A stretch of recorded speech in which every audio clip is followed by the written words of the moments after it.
आचार्य महोदय श्रीमती आस्था नवाणी जी, निर्णायक गण, शिक्षक गण और मेरे सहपाठी मित्रों, नमस्कार। मैं तनय त्रांबड़िया श्रीमती आर.एस. कालरिया प्राथमिक विद्यालय की 6ठी कक्षा में अभ्यास करता हूँ।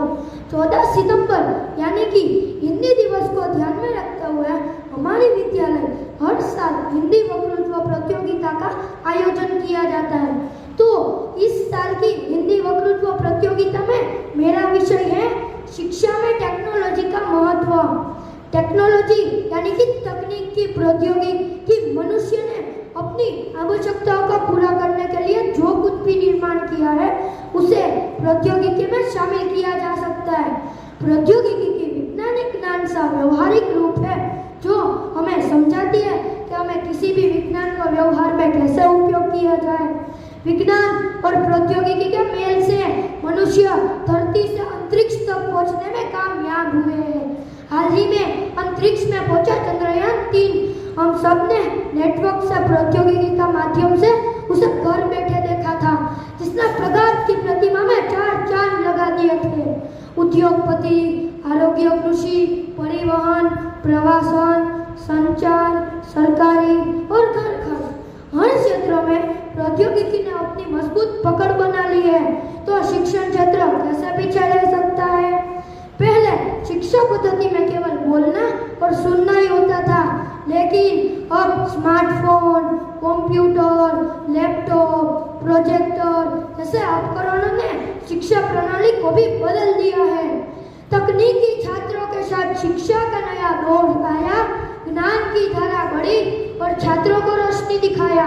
प्रौद्योगिकी ने शिक्षा को आसान एवं उच्च बना दिया और प्रौद्योगिकी ने अपने छात्रों को अध्ययन में सहायक बनने के साथ साथ स्वतंत्र विचार और अपनी समस्याओं को हल करने की क्षमता प्रदान की है। इनसे प्रौद्योगिकी ने अपने छात्रों को अपने निर्णायक बनने के साथ साथ स्वतंत्र विचार और अपनी समस्याओं को आसानी से हल करने के कई विकल्प भी मिल गए हैं। इंटरनेट के आगमन से छात्र विश्व के किसी भी हिस्से से जानकारी प्राप्त कर सकते हैं और वे न केवल पाठ्यक्रम संबंधित जानकारी प्राप्त कर सकते हैं बल्कि किसी भी विषय में रहेला ज्ञान भी प्राप्त कर सकते हैं।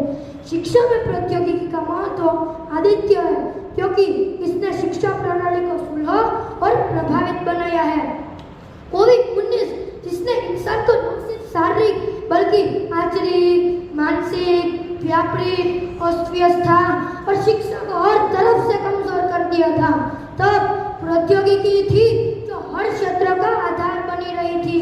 उस समय प्रौद्योगिकी ने ऑनलाइन शिक्षा के विकल्प से छात्रों की पढ़ाई की चिंता दूर कर दी थी। कई शिक्षण अनुप्रयोग यानी कि ऑनलाइन यानी एप्लीकेशन के कारण ऑनलाइन अध्ययन करना बिल्कुल ही आसान हो गया था। पहले जब विद्यालय में कोई प्री कार्य दिया जाता था और छात्रों को उनमें कोई समस्या होती थी तो दूसरे दिन छात्रों को अपने शिक्षक से मिलने का इंतजार करना पड़ता था।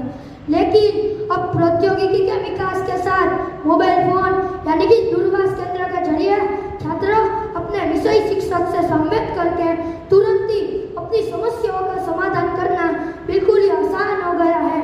इस प्रकार मोबाइल फोन ने शिक्षण क्षेत्र में बहुत ही अहम भूमिका निभाई है। हमारे विद्यालय में हमेशा से नई प्रौद्योगिकी को अपनाया जाता है। हमारे विद्यालय के अधिकांश कक्षों में प्रोजेक्टर लगे हैं। छोटे छोटे छात्रों के लिए ऑडियो विजुअल रूम यानी कि दृश्य श्राव्य कक्ष जहां उन्हें उनके मनपसंद कार्टून, चलचित्र, मनोरंजन कहानियाँ, शिक्षाप्रद कहानियों के साथ साथ धार्मिक कहानियाँ भी दिखाई जाती है। अगर हमारे विद्यालय में कोई कार्यक्रम होता है तो उसे YouTube और Facebook के माध्यम से जीवित प्रसारण किया जाता है ताकि छात्रों के परिवारजन उनके बच्चों के कार्यक्रम का आनंद ले सके।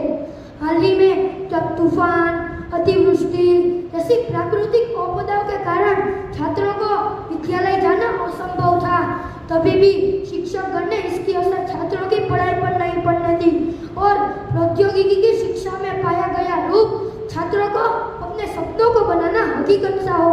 इस प्रकार प्रौद्योगिकी का योगदान शिक्षा प्रणाली को एक नई दिशा देने में सहायक सिद्ध होता है।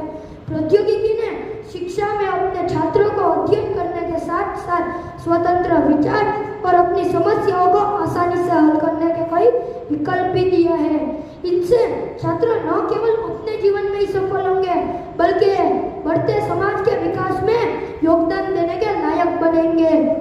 अगर हम शिक्षा को एक पेड़ की तरह देखें तो प्रौद्योगिकी उसकी जड़ होती है जो उसके विकास में उसकी सहायता करती है और उसे सुरक्षित रखती है। मैं बस अंत में इतना ही कहना चाहता हूँ कि शिक्षा में प्रौद्योगिकी के अंत बिना स्वार्थों के बावजूद भी हमें यहाँ पे नहीं भूलना चाहिए कि इंसानों ने प्रौद्योगिकी को बनाया है, ना कि प्रौद्योगिकी ने